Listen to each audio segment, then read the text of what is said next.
I came home early from work covered in grease and sweat, expecting a shower, not the truth that would burn through my marriage like fire. What I found in the garage changed everything. Hey everyone, I want to share something that happened recently, something I never imagined I'd go through. I got home from work about 3 hours earlier than usual that day. I'm a diesel mechanic, and for the past 2 months, the whole team's been grinding through 50-hour weeks, overhauling more than 50 B-Series Cummins engines. We were on a tight deadline, but today we found out we were officially 2 days ahead of schedule. We were all exhausted, and thankfully the higher-ups noticed. They cut us loose early to get some rest.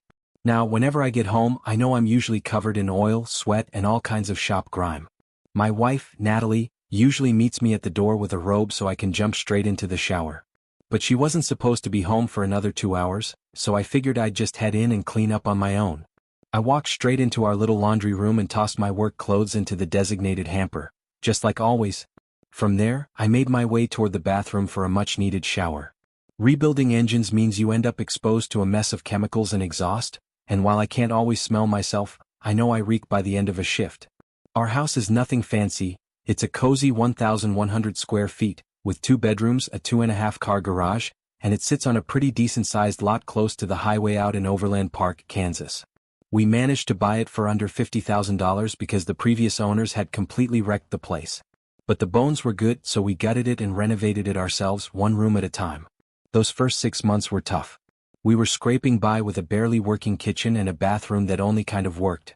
Anyway, as I was pulling off my shirt, I suddenly caught a strange smell wafting up from the pile of laundry by my feet. It wasn't just the usual sweat and engine stench, it was something different, something off. I bent down, sniffed closer, and realized it definitely wasn't coming from me. Natalie had started her period a couple of nights ago, and she usually doesn't like to be intimate during that time. That much I knew. But what really threw me was what I found in her clothes, a heavy scent of cigarettes, mixed with something else I couldn't quite place. Natalie doesn't smoke. She's never smoked. That alone was enough to set off alarm bells. And then I thought of Jake, a younger guy who sometimes helps us out in the shop. He's got a side hustle working on performance cars and he smokes like a chimney. I never wanted to believe anything shady was going on, especially with our history. Trust has always been a non-negotiable for both of us. We promised each other we wouldn't put ourselves through the kind of heartbreak we'd both faced before. So I sat down real quiet on top of the washing machine. I could feel something rising in my chest, but I tried to breathe through it, tried to stay calm. But something about that smell, something told me my life was about to change. I sat there on the washer, breathing slowly, trying to steady my thoughts. My mind was already shifting gears. If what I suspected was true, I needed to be smart, deliberate. My main objectives were simple, at least on paper: gather undeniable proof of Natalie's betrayal, protect myself financially, and end this marriage with as little emotional and economic fallout as possible. The cleanest starting point was the legal process. I pulled out my phone and started researching how divorce works here in Kansas. Turns out, it all begins with 3 main forms: the civil cover sheet, the domestic relations affidavit, and the petition for divorce.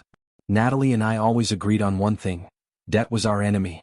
We kept our expenses tight, bought only what we truly needed, and without a mortgage hanging over us, every dollar we might have spent on rent went straight into fixing up the house, stocking supplies, or handling everyday costs. We both had scars from the last economic slump, and neither of us had much faith in the financial system. It only takes one bad break from Wall Street for folks like us to be left picking up the pieces. In the 5 years we've been together, 3 of those married, we'd finally clawed our way back into financial stability. We had something to show for our hard work. I'm 29 now, and suddenly I feel like I'm back to square one. Worse really. Like I'm losing the same game twice. We've still got $4,400 left to pay on her car and $4,700 on my used truck. They're both older models, 7 years old now, and to be honest, probably not even worth what we still owe. We bought them 2 years back when our credit was just starting to recover from our previous divorces, but with 15% interest rates, those loans were never great deals. Natalie earns a bit more than I do, and when we got married, she carried in slightly less debt. Still, together we made some smart moves. For the last 4 years, we've been able to sock away about $112,000 annually between the two of us into our 401k accounts. The stock market's been good to us. Her balance is sitting at $65,000 and mine at $60,000. We've also got an emergency fund of $88,000 and $1,200 in our checking account, though most of that's already spoken for with upcoming bills. But even with all this preparation, I know how the system works. Divorce laws don't always play fair, especially for men who've already been through the ringer once. I'm not just worried about losing money, I'm worried about losing what little peace of mind I've fought so hard to earn back. So now I find myself asking, how do I navigate the division of what we've built? What matters most to hold on to? And how do I keep from repeating the same nightmare where I walk away not just broke, but broken? I don't know if I've got it in me to go through all this again. The pain of betrayal once nearly broke me, and facing it a second time feels like standing in front of a train that's already hit you once before. But now there's a new challenge in front of me, proving that Natalie's been unfaithful. And honestly, I'm not tech-savvy enough for all the gadgets people talk about online. Nanny cams, motion sensors, remote access cameras, it's all just a blur to me. I can rebuild a diesel engine with my eyes closed, but setting up a camera system? That's another story. I'm sure I could rent the equipment or even hire someone to set it all up, but just thinking about it feels overwhelming. As I walked through the house, soon to be just a house, no longer our home, I started playing detective in my own mind. I've never found anything to suggest she was cheating right there in our bed. And considering how cramped the back seats of both our cars are, I doubted they were options either. But then it hit me, the garage. We've got a 2.5-bay garage out behind the house. It's where I keep all my tools, spare parts, and leftover project junk. In the office nook of the garage, there's this old futon. It's stained, beat up, and honestly uncomfortable, but it's secluded enough to offer some privacy. Natalie gets an hour for lunch every day, and the guy I suspect, Jake, works not far from here. It's a setup that suddenly doesn't feel like coincidence. I walked out there, stepping through the gravel and overgrown grass, and pulled open the side door. The smell hit me first: chemicals, paint, used motor oil. The place was cluttered, like always, with open cans and greasy rags tossed around. I'd been meaning to clean it up, but life kept getting in the way. Then I made my way into the little storage room we call an office, and there it was. In the trash can, 2 empty condom wrappers. I stood there, staring down into that bin like I'd just been punched in the gut. It felt like something inside me cracked, but I forced myself to breathe slowly. I needed to think clearly, not react emotionally. I'd already told myself I needed proof, and now I had it. Still, it didn't make it easier to swallow. I reminded myself, stay calm. Let anger sit quietly for now. The whole garage looked like a hazard zone anyway: used parts, chemical containers, piles of rags soaked in who knows what. It was a fire waiting to happen. But oddly enough, that mess had always made sense to me. Maybe it's because I'm comfortable in chaos when it comes to engines. That's where my head works best. I've never been much with computers, but Excel? I can manage that. I use spreadsheets to keep track of everything. Numbers, timelines, inventory. There's a strange kind of peace in knowing that once you enter something into one of those little boxes, it stays put. It doesn't lie. Unlike people. One thing I've always appreciated about my job is that the office folks respect us mechanics. They know we're not the most tech-savvy guys, but we get things done, and they usually have our backs when we need a hand. So, after spending over an hour letting my nerves simmer and trying to think straight, I decided it was time to take a more serious step. I called the local fire station to see if Captain Billy could meet with me later in the day, assuming he wasn't out on a call. Captain Billy and I go back a few years now. We've crossed paths often enough at town events and local repair projects, and there's always been mutual respect between us. While waiting to hear back from him, I sat down at the kitchen table and spent about an hour and a half listing every item Natalie and I owned together. Everything from furniture to tools to savings, and tried to sketch out what I thought was a fair split. It felt clinical, almost robotic, but it gave me something to focus on. Later that afternoon, I found myself sitting in the metal chair across from Captain Billy's desk. I sat up straight and spoke carefully. "Captain Billy, we've known each other for, 6 years now?" He nodded. "That's about right. And I've never asked you for anything." He looked me in the eye and shook his head. "Nope, you haven't." "Well, I've got a big ask this time, and I want to be clear. I don't want you doing anything that could put your job at risk. I respect you too much for that. But I think you might be the only one who can help." He leaned back, thoughtful. "I think we're good, Mark. Why don't you just lay it out? If I can't do it, we'll leave it there." So I did. I explained my concerns, my suspicions, and most importantly, how dangerous the garage had become, not just emotionally but physically. The place was a chemical trap, and I was hoping the fire department could take a look under the guise of safety. He listened quietly, then said, "Sounds like you're trying to keep this from turning into a bigger mess. Maybe even keep someone out of jail." I nodded. "Exactly. I'm just trying to get ahead of something worse." Billy sighed, his tone heavy with experience. Mark, I've been on the job for over 25 years. I've seen plenty of domestic messes boil over into tragedy. I'll do the inspection, it's within my duty. And since you're inviting me onto the property, whatever we find becomes public record. That good with you? I gave a small, tired smile. That helps more than you know. The next morning, I watched as Natalie left for work, same time as always. My nerves were fried. I checked in with Captain Billy again just to confirm he wasn't tied up on a call, and he texted back right away, we were still good to go. As the clock inched past 10 a.m., I checked my phone every 10 minutes. By 11 o'clock it was every 5. At 11:35, I noticed something that hit me like a cold wave. Natalie's phone location was no longer at her workplace. 10 minutes later, I saw her car pull into the driveway. That was my cue. I texted Captain Billy, and we met 2 blocks away in the back parking lot of the local McDonald's. My stomach was in knots as we drove back to the house. Billy kept his expression neutral. Outside the garage, he paused for a moment, taking in the smell and the state of the place. Then, with practiced efficiency, he spent about 30 seconds at each bay door listening. When he stopped in front of the third bay, the one that had been turned into a makeshift office, he gave me a knowing look. A low smile spread across his face, and he silently pointed toward the door. He didn't have to say a word.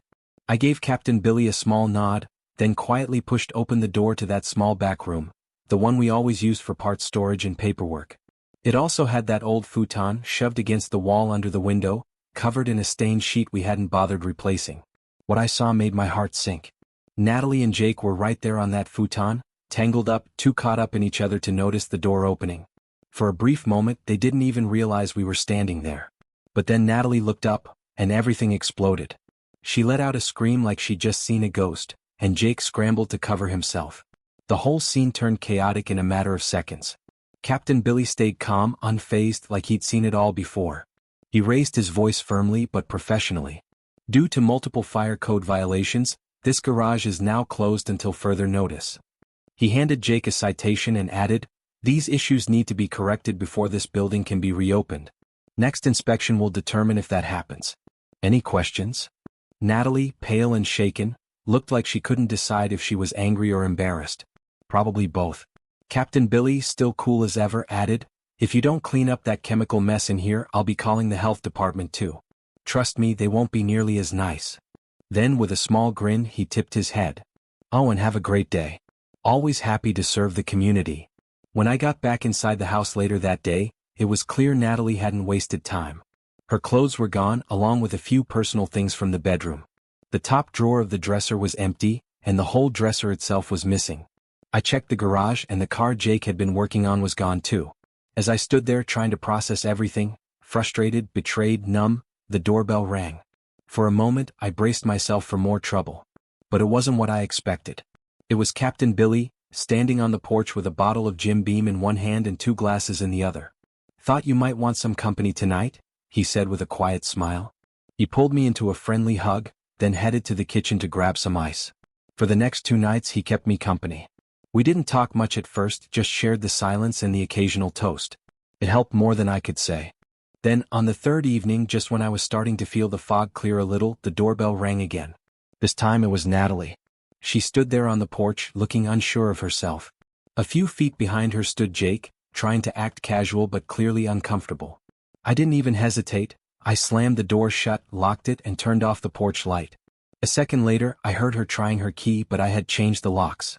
Both on the house and on the garage. That was money well spent if you ask me. The doorbell kept ringing. After a few minutes, Captain Billy stood up, gave me a quiet nod and said, "Let me take care of this." He walked to the front door, stepped outside and closed it behind him. Eventually, Natalie got the message. A few days later we finally sat down to talk, brief, cold, and all business. She sat across from me at the far end of the dining table, quiet. I slid a folder toward her, laying out a detailed breakdown of our assets and debts. I gave her a minute to look it over and waited. I wasn't there to argue. I was there to end things clean. I started laying it all out for her, trying to keep my voice steady. The house is worth about $210,000 now. After realtor fees, taxes, and all the usual costs, we should clear around $194,000. That means we're looking at roughly $22,000 after it all settles. Natalie didn't say a word, just sat still while I continued. "You keep your car and the payments that go with it, and I'll keep mine. You hang on to your 401k, it's at $65,000, and I'll hold on to mine sitting at $60,000. We split the emergency fund right down the middle. Before she could respond, I added, "Don't even start, Natalie. The cracks in this marriage didn't show up last week. They started showing a year into it, and that was 2 years ago." Her face twitched a little, but she didn't interrupt. "You said you wanted a beautiful home, but we couldn't afford one, not without drowning ourselves in debt. So I took on this place, a real fixer-upper. I gave it everything I had, my time, our money, every ounce of energy I could muster. I let out a breath, the kind that feels like it's been stuck in your chest for years. And you? You weren't really there for any of it. You didn't help much. And now, you've been unfaithful. I don't even need to ask how long it's been. Doesn't matter anymore." She started to shake her head, but I kept going. "We both made sacrifices, but I made mine for this life we were supposed to be building. You were making other plans, weren't you?" I looked away, my eyes closing for a moment. Her reflection caught in the glass of the window. She looked down, her expression unreadable. "We've been living in a construction zone for 3 years. The kitchen, the main bathroom, they were huge jobs. I used up all my vacation time trying to make it livable, functional, even beautiful. That bathroom alone took 6 extra weeks because the plumbing was worse than we thought. But I didn't give up, because you wanted it. I worked that hard because we were supposed to want this together." I paused, threading my fingers together to keep from shaking. I couldn't afford to lose my temper, not now. This house, this dream, it turned out to be mine alone. You just wanted someone else to make it happen. That's what you do. And now you've decided to make someone else pay the emotional cost too. She flinched, and I knew I had struck a nerve. I'd seen her make impulsive decisions before, ones that didn't always make sense. But this was something else entirely. This was betrayal at its core. "This isn't something we can fix, Natalie," I said, voice quiet but certain. "It's the biggest mistake you've ever made, and I can't walk it back for you." I took a breath and laid it out plain. "We've got 2 options. We fight this in court, waste our savings on lawyers, and drag this pain out. Or we agree on something today, split things fairly, and walk away with what's left of our dignity." I held up a second envelope, full of everything she'd need to start the paperwork. She looked at it for a long moment before slowly nodding. She knew the truth. There was no salvaging this. We'd paid $50,000 in cash for that house, saving every penny by living simply and making smart choices. Our credit had finally stabilized. Our jobs were secure. We had a future once. Now we just had a clean break to make. "I think the cleanest way to do this," I said, "is to sell the house and split whatever we make from it straight down the middle. Same goes for the emergency fund and what's left in the checking account. You keep your 401k and I'll keep mine. The only debts we have are the car loans. You take yours, I'll take mine. No alimony. No drawn-out fights. Just a clean break." Natalie looked stunned. She was still processing everything. Maybe the financial details were hitting her all at once, or maybe it was just the reality settling in that this was real, that we were truly done. Either way, she seemed overwhelmed. I locked eyes with her. "One thing I want to make absolutely clear," I said. "You don't get to claim that nothing happened here. Not in this house, not in that bed. Not in the place we tried to build a life." She opened her mouth like she was about to speak, but I didn't let her. "There are plenty of stains on that old futon," I said, my voice cold. "And if you're looking for evidence, maybe try counting the condom wrappers in the trash next time." Her face fell, eyes downcast. She didn't say another word. She stood quietly, walked to the door, and a few minutes later, Jake pulled up and picked her up. After the door closed, Captain Billy poured me a glass of Jim Beam, dropped in a few cubes of ice, and handed it over. "You handled that better than most would," he said, raising his glass. "You didn't do half bad, Glenn." We sat together for a while, going over everything that had happened. He stayed until close to midnight, just being there. It was the kind of support I never expected but deeply appreciated. Over the next couple of days, Natalie's phone GPS showed she was either at Jake's apartment or at her job. Then suddenly her location went dark. That silence, it felt strange. Not unexpected but still strange. Like she disappeared into another life. A little over a week after we'd served the papers, she finally reached out with a text. She wanted to meet. I wasn't about to let emotions take over, so I suggested the firehouse. Billy had already said we could use one of the small meeting rooms.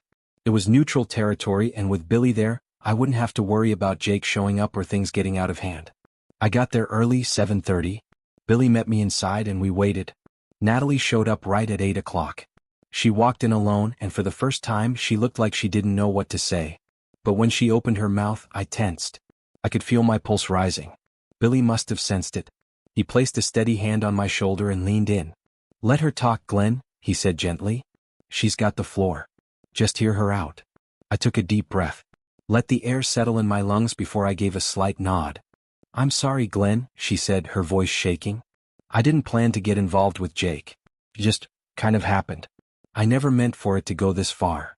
She wiped away a tear, trying to pull herself together. "You were right about one thing. I've known him a long time. We met after my first divorce. He was always around when I was hanging out at the bar. He paid attention when I felt invisible." There was a long pause before she added, "I know that doesn't excuse anything, but I wanted to say it. I owe you that." Then she looked down at her hands and finished, "I'm leaving town.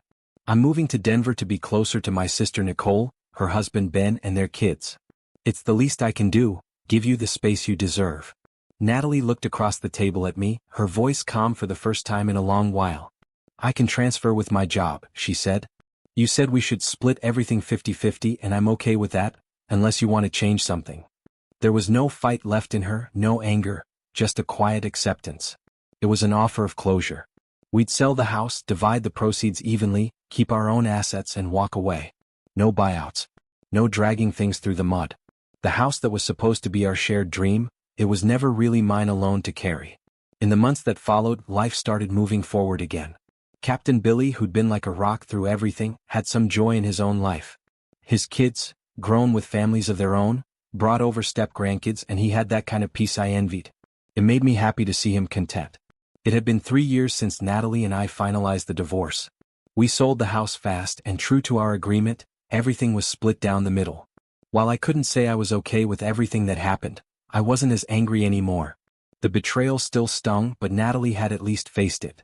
She owned up to it. That mattered to me more than I expected. It showed that she finally understood the weight of her choices. I never saw her again after that last meeting at the firehouse. And to this day we haven't spoken. But Captain Billy stayed in touch with his guys, and through him, and the occasional update from our realtor, I learned bits and pieces. Turns out, Jake placed the highest bid on the house. He paid over $10,000 more than the next offer. Word was, he had a particular interest in the garage. That made me pause. The same garage where it all came crashing down. Fitting, I guess. Natalie's share of the sale was wired to her in Denver, where she was living with her sister Sandy, her brother-in-law Ben, and their 2 kids, Mary and Mike. I couldn't help but notice. Those kids' names were oddly similar to the ones Natalie and I once talked about, back when we thought we'd be building a family of our own. As for me, I moved on, but I never forgot. And I'll admit something now I never told anyone. Before I handed over the house, I did one last walkthrough. Most of the outlets I replaced with 15-amp circuits, just enough to be annoying if someone tried to run a compressor or heavy-duty tool. Nothing dangerous, just a little mischief. But the real trick. The flashing around the new windows and doors. I drilled tiny, almost invisible pinholes that would, over time, let water creep in behind the vinyl siding. Not enough to be obvious. Just enough to quietly rot away at what Jake now called his property. He didn't believe in upkeep. He never did. Sooner or later, that carelessness will catch up to him. I don't need revenge. I just know what happens when someone doesn't take care of what they've been given. And me? I'm still learning to let go. But I know this, I did my part. I gave everything I had. And in the end, I walked away with something they never had, integrity. Not long after everything had settled down, I heard from Captain Billy again. This time the news was grim, but strangely satisfying.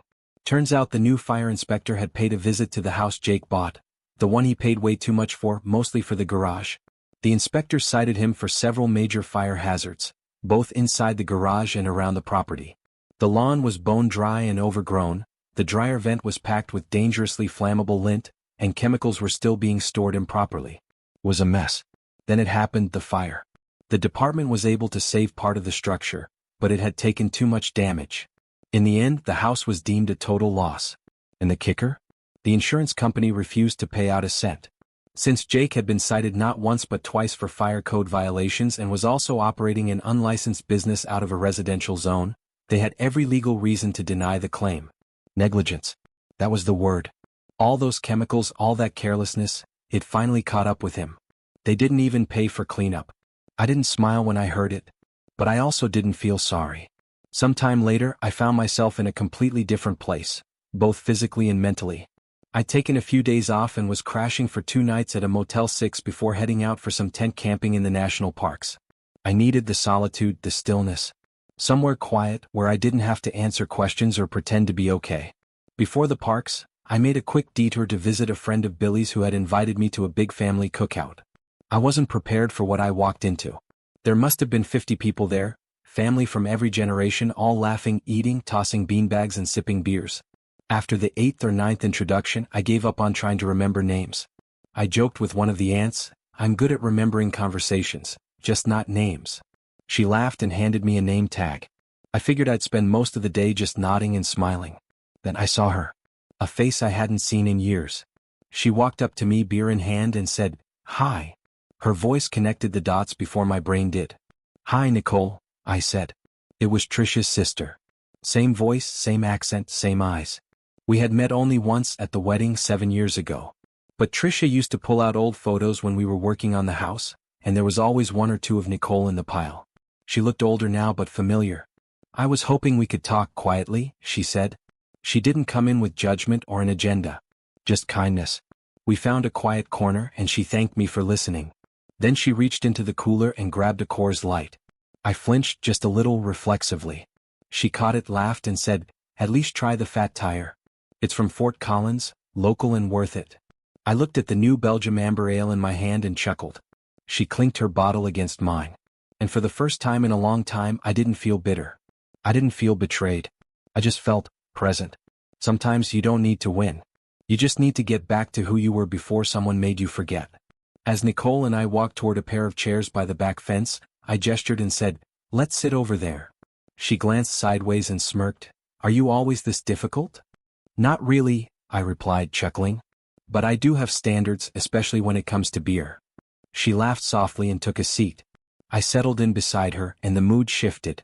My voice turned more serious. "How's Natalie doing these days?" I asked. "I still get the Christmas card from her school, believe it or not." Nicole's expression sobered. "You might want to know something," she said. "It's not easy to talk about." I nodded. "Go on." "When she was 14, Nicole began carefully, her teacher, he took advantage of her. A janitor eventually found something in his trash that exposed it. That's how it finally came to light." I sat in stunned silence as she went on. "Back then they didn't want the scandal. So the school let him quietly disappear. No jail time. But they provided therapy for the girls he hurt. Natalie was one of them." I stared at the ground, my jaw clenched, trying to process what I was hearing. "That explains a lot," I finally said. Nicole nodded. Her first husband was no better. He hurt her badly, physically and emotionally. That marriage stripped her down even further. I could barely find words. She never told me. Not about any of it. "No," Nicole said. She wouldn't. She didn't think she could. The people who were supposed to protect her had always let her down. By the time she met you, she'd learned how to hide her pain. I shook my head. "This is the same Natalie who used to shut down completely during arguments, like she wasn't even in the room?" "Yeah," Nicole replied. "But over the last year or so, she started to change. It's not perfect, but she's trying. She even got back at Jake for what he did to her." I raised an eyebrow. "What do you mean?" Nicole smirked. She set fire to his futon. The one in the garage. Everything went up in smoke. "How do you know?" I asked, caught between disbelief and amusement. "Because I drove her there," she said matter-of-factly, "and waited in the car." We sat in silence, both looking out over the fence line, letting the moment sink in. Then Nicole spoke again, her voice softer now. "Because you've been open and honest with me, Glenn, I want to return the same." Natalie's trauma? It never really left her. When she was abused by that teacher, she was probably an 8 out of 10 on the trauma scale. With her first husband? A 9. When she met you, she was still a 7. After you got married, you brought her down to a 5. I felt something twist in my chest. "You were good for her," she added gently. "I don't know if anyone ever told you that. But I wanted to." A lump rose in my throat. I couldn't speak for a second. Then Nicole reached over and gently took my hand. "You gave her peace, Glenn," she said. "Even if only for a little while." I raised my hand slightly, offering a piece of myself in return. "I've been there too," I said. "Ben and I actually spent 6 months in counseling together, trying to figure things out. People mess up. We all do. But sometimes if you're lucky you can learn to be better, together or apart. Nicole gave a quiet nod. Ben and I made it work. We got better together. You and Natalie, maybe you needed to get better apart. I sat with her words, letting them settle. She looked over at me, her voice careful now. Glenn, I'm not really sure what you want from me. I didn't know you'd be here today. Natalie never mentioned reaching out to you.